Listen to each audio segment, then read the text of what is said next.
2000 সালের আগের ঘটনা। রাজদিঘির গ্রাম।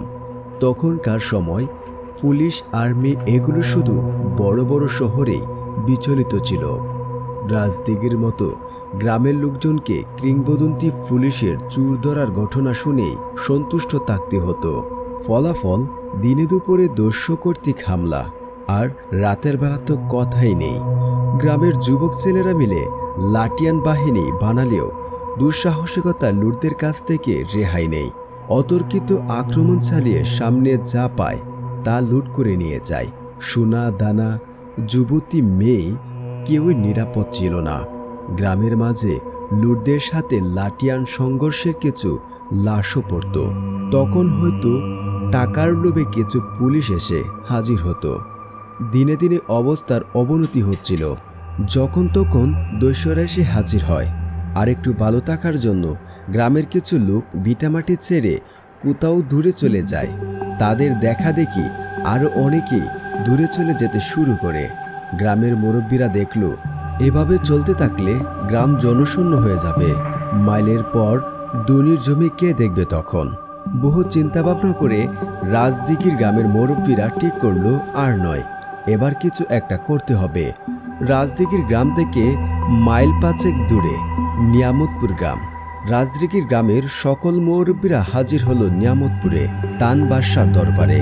সকলের আশা তান বাদশা হয়তো এ সমস্যার সমাধান দিতে পারবে। তখনকার সময়ে তান বাদশার মতো জাদুকর খুঁজে পাওয়া যেত না। অসম্ভব ক্ষমতার সম্পূর্ণ এক লোক ছিল সে। যদিও কেউ কেউ মনে করে সে লোক ছিল না, জিনগোত্রে কেউ হয়তো হবে।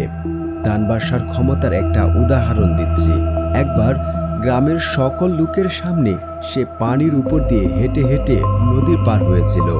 যাই হোক, রাজদিঘির গ্রামের মুরব্বীরা সবকিছু তান বাদশাকে খুলে বলল। সব শুনে তান বাদশা বলল, আর এমন হবে না। সে তার অনুগত জিনদের মধ্যে কয়েকজন জিনকে গ্রাম পাহারার জন্য পাঠিয়ে দেবে। এ শুনে রাজদিঘির গ্রামের লোকজন সন্তুষ্ট হয়ে গ্রামে ফিরে আসে। এরপর থেকে সত্যি সত্যি রাজদিঘির গ্রামের ডাকাতি গায়েব হয়ে যায়। গভীর রাত্রে নাকি অনেকে দেখতে পায় কালো ঘোড়া চড়ে সাদা আল্লক্ষে পড়া কিছু লোক গ্রাম পাহারা দিচ্ছে। এরা নিশ্চয়ই তান বাদশার পাঠানো জিনের দল। কোনো দিন গ্রামের লোকজন সকালে ঘুম থেকে উঠে দেখতে পেত গ্রামের রাস্তার সামনে গাছগুলোতে লুটদের লাশ ঝুলছে। এরা নিশ্চয়ই গ্রামে লুট চালাতে এসেছিল। জিনেরা ধরে বেটাদের মজা দেখিয়েছে। এরপর থেকে গ্রামে ডাকাতি বন্ধ হয়ে যায়।